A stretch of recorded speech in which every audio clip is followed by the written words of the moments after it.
అది ఆయనే పెట్టచ్చు కదా అన్నం. అమ్మవారికి ఇవ్వడం ఎందుకు అన్నం పెట్టేటటువంటి శక్తిని? అంటే శంకరుడు అన్నపూర్ణాదేవిగా అమ్మవారిని నిలబెట్టడం వెనక అతల ఒక రహస్యం ఉంది.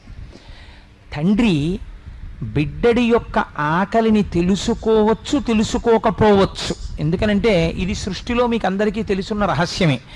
తండ్రి సాధారణంగా ఏదో పనిలో ఉంటాడు, ఎవరో ఇంటికి వస్తారు, వాళ్ళతో ఏదో మాట్లాడుతుంటాడు, వాళ్ళు వెళ్ళిపోతారు, ఇంకోళ్ళు వస్తారు, వాళ్ళు వెళ్ళిపోతారు, ఇంకోళ్ళు వస్తారు, మాట్లాడుతుంటాడు. 9 అయిపోతుంది, 9:15 అయిపోతుంది. అమ్మా ఆకలేసేస్తోందమ్మా, ఆకలేసేస్తోందమ్మా అంటాడు పిల్లాడు. అమ్మకి తెలుసు. ఆవిడ నిశ్శబ్దంగా లోపలికి వెళ్ళి నువ్వు తినేసేయని గబగబా కంచంలో పెట్టి పిల్లాడికి పెట్టేస్తుంది. అదే తండ్రిని నమ్ముకున్నాడు అనుకోండి, వాడికి రాత్రి 10 అయినా అన్నం ఉండదు. ఎందుకని నేను ఒక యథార్థాన్ని మీకు ఆవిష్కరిస్తున్నాను. అమ్మకే ఉంది. అలా పోషించగలిగిన శక్తి అమ్మదే. పురుష స్వరూపంతో అటువంటి పోషణ జరగదు.